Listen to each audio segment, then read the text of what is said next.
Cette cave, sa création est ancienne puisque c'est 1929, mais elle a été réhabilitée, démontée certains endroits, reconstruite. Aujourd'hui, c'est un outil très moderne, un outil de type de toutes les entreprises, type PME, PMI, en termes d'organisation et d'outils.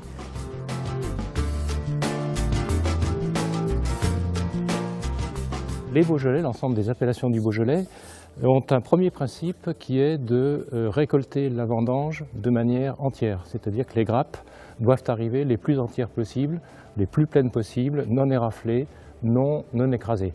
Toutes les cuves vont être remplies également de manière gravitationnelle, c'est-à-dire que le wagonnesse sera vidé directement dans une cuve qui se trouve sous la dalle. Nous sommes ici à l'étage inférieur, c'est-à-dire que nous étions tout à l'heure sur la dalle du haut, en haut des cuves, là nous sommes à la partie inférieure. Le raisin donc va être mis dans cette cuve et va se remplir au cours de la journée.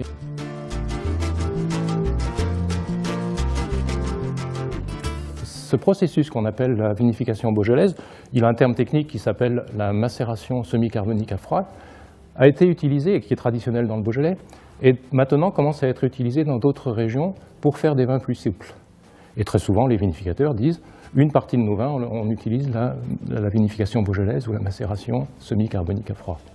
C'est pour eux une manière de faire une partie de leur vin dans un type un petit peu beaujolais, mais ici, c'est vraiment la base de la vinification de tous nos vins.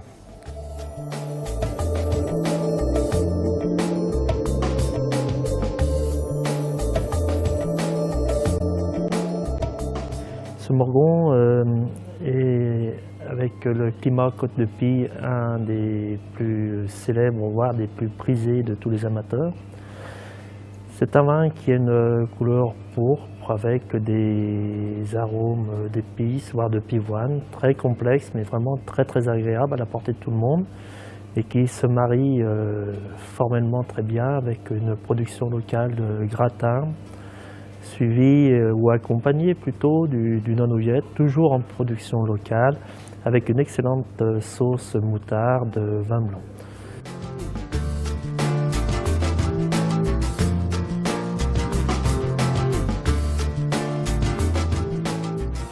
Le Fleury, c'est un vin extrêmement élégant. C'est pas pour rien qu'on l'appelle le Fleury. Il a des arômes très floraux. On est déjà sur des arômes un peu de cerises, un peu confits. C'est des arômes très fins.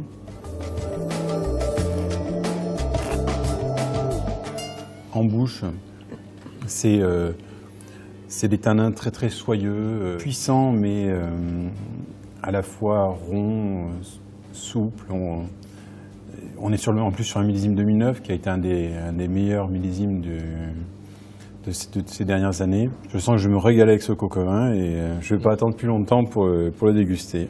Bon appétit!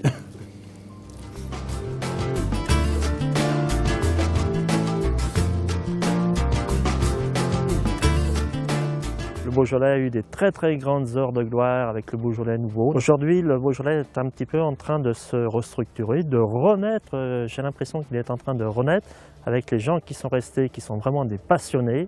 C'est une renaissance non seulement économique, mais sociale et de restructuration du vignoble. Et des gens qui sont là, ils vivent ça en profondeur, quoi. Ça va au-delà du métier, c'est plus qu'une passion.